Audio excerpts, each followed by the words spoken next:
दोस्तों, आपका मेरे चैनल भक्ति की मूर्ति में स्वागत है। आज मैं हनुमान जी और भीम की कहानी लेकर आई हूँ। भीम को यह अभिमान हो गया कि संसार में मुझसे अधिक बलवान कोई नहीं है, क्योंकि भीम में 100 हाथियों का बल है और उसे कोई हरा नहीं सकता। और भगवान अपने सेवक के मन में किसी प्रकार का अभिमान रहने नहीं देते। इसलिए श्री कृष्ण जी ने भीम के कल्याण के लिए एक लीला रची, क्योंकि श्री कृष्ण जी तो लीलाधर थे। द्रौपदी ने भीम से कहा, आप श्रेष्ठ गदाधर हो, बलवान हो, आप गंधमादन पर्वत से दिव्य वृक्ष के दिव्य पुष्प लाकर दें, क्योंकि मुझे अपनी वेणी में सजाने हैं। आप समर्थ हैं, ला सकते हैं, लाकर देंगे ना दिव्य पुष्प। भीम द्रौपदी के आग्रह को टाल नहीं सके, गदा उठाई और गंधमादन पर्वत की ओर चल पड़े। मदमस्त हाथी की तरह किसी तनाव से मुक्त निडर भीम कभी गदा को एक कंधे पर रखते, एक कभी दूसरे पर रखते, बेफिक्री से गंधमादन पर्वत की ओर जा रहे थे। सोच रहे थे, अब पहुंचा कि जब पहुंचा दिव्य पुष्प लाकर द्रौपदी को दूंगा, वह प्रसन्न हो जाएगी। लेकिन अचानक उनके बढ़ते कदम रुक गए। देखा, एक वृद्ध वानर लाचार कमजोर मार्ग के एक बड़े पत्थर पर बैठा है। उसने अपनी पूंछ आगे के उस पत्थर पर बिछा रखी है, जिससे रास्ता रुक गया है। पूंछ हटाए बिना आगे नहीं बढ़ा जा सकता, अर्थात उस वानर ने अपनी पूंछ से रास्ता रोक रखा था, क्योंकि कोई भी बलवान व्यक्ति किसी को लांघ कर मार्ग नहीं बनाता, बल्कि मार्ग की बाधा को हटाकर आगे बढ़ता है। बलवान व्यक्ति बाधा सहन नहीं कर सकता, या तो वो बाधा स्वयं हटाता है या उस बाधा को ही मिटा देता है।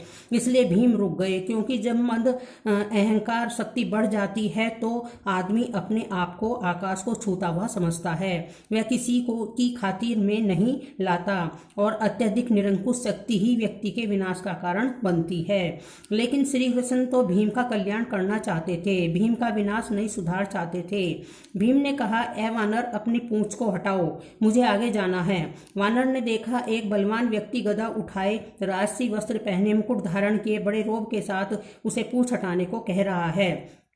हैरान हुआ, पहचान भी गया, लेकिन समझ गया कि वह श्री कृष्ण की लीला थी, इसलिए चुप हो गया।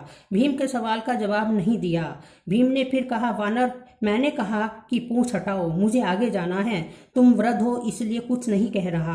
वानर गंभीर हो गया, मन ही मन हंसा और कहा, तुम देख रहे हो मैं बूढ़ा हूँ, कमजोर हूँ, उठ नहीं सकता, मुझ में इतनी ताकत नहीं है कि मैं स्वयं अपनी पूंछ हटा सकूं।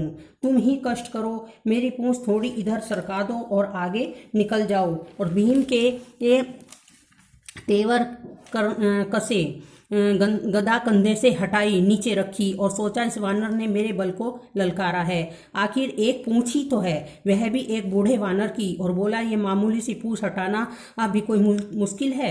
यह तुमने क्या कह दिया? मैंने बहुत से बलवानों को परास्त किया और धूल चटाई है, मुझ में 100 हाथियों का बल है। इतना कहकर भीम ने अपने बाएं हाथ से पूंछ को ऐसे पकड़ा जैसे एक तिनके को पकड़ रहा है कि उठाकर हवा में उड़ा देगा, लेकिन भीम से वह पूंछ हिली तक नहीं।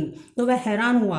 फिर उसने दाएं हाथ से भी पूंछ को हटाना चाहा, लेकिन दाएं हाथ से भी पूंछ तिल मात्र तक नहीं हिली। भीम ने वानर की तरफ देखा, वानर मुस्कुरा रहा था। भीम को गुस्सा आ गया।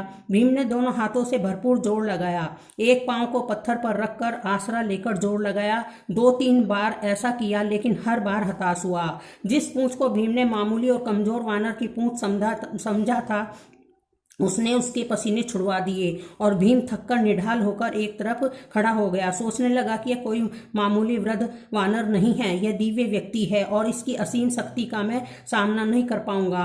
विनम्र और झुका हुआ व्यक्ति ही कुछ कर पाता है, अकड़ उसे ले डूबती है, ताकत काफूर हो जाती है, और जब मद और अहंकार मिटता है तभी भगवान की कृपा होती है। भीम ने कहा, मैं आपको पहचान नहीं सका, जिसकी पूंछ को मैं उठा नहीं सका, वह कोई मामूली वानर नहीं हो सकता, मुझे क्षमा करें, कृपया अपना परिचय दें। वानर उठा, आगे बढ़ा और भीम को गले लगा लिया। कहा, मैं तुम्हें पहचान गया था, तुम वायु पुत्र हो, मैं पवन पुत्र हनुमान हूँ, श्री राम का सेवक। श्री राम का सेवक होने के सिवा मेरी कोई पहचान नहीं, और उन्हीं के आदेश पर मैं इस मार्ग पर लेटा हूँ, ताकि तुम्हें तुम्हारी असलियत बता दूं। रिश्ते से मैं तुम्हारा बड़ा भाई हूं, और इसलिए बड़े भाई का कर्तव्य निभाते हुए प्रभु के आशीर्वाद से तुम्हें याद दिला रहा हूं। शक्ति का, ताकत का अभिमान ना करो, क्योंकि यह ताकत बल तुम्हारा नहीं, भगवान ने ही इसे दिया है। यह शरीर भी तो परमात्मा ने दिया है, और जो चीज परमात्मा की है वह किसी और की कैसे हो सकती है। इसलिए जो जिसने दिया है उसी के लिए उसी का धन्यवाद करना चाहिए। परमात्मा की शक्ति के अलावा किसी की क्या शक्ति हो सकती है। भीम की आंखें खुली। त्रेता युग की श्री राम और हनुमान जी की वीर गाथाएं याद आ गई। प्रेम से, श्रद्धा से भीम की आंखें भी खुल गई, और भावों के इसी प्रभाव में भीम ने हनुमान जी को समुद्र लागने के समय पर धारण किए गए विशाल रूप का दर्शन कराने का अनुरोध कर दिया। फिर हनुमान जी ने श्री राम की कृपा से अपना आकार ऐसे बढ़ाया जैसे 100 योजन समुद्र लागने के समान धारण किया था। यह देख भीम हैरान रह गया। वह कभी हनुमान जी के चरणों में देखता और कभी उनके आकाश छूते मस्तक को, जिसे वह देख नहीं पा रहा था। हनुमान जी ने कहा, भीम, मेरे इस रूप को तुम देख नहीं पा रहे, लेकिन मैं श्री राम की कृपा से इससे भी बड़ा रूप धारण कर सकता हूँ। भीम ने हाथ जोड़कर सिर झटक दिया और हनुमान जी के चरणों में गिर पड़ा। भौतिक पद, प्रतिष्ठा और धन का अभिमान कैसा, ये तो कभी भी नष्ट हो सकते हैं। भौतिक पदार्थ भौतिक सुख ही देते हैं, लेकिन परमात्मा की कृपा तो शाश्वत होती है, जिसे कोई नहीं छीन सकता, चोर चुरा नहीं सकता। आदमी को उसी दायरे में रहना चाहिए जिसमें परमात्मा रखे। परमात्मा की इच्छा के बिना तो पत्ता भी नहीं हिल सकता। इंसान की जिंदगी का क्या भरोसा, किसी भी मोड़ पर 4 कदम की दूरी पर खत्म हो सकती है। जय श्री राम।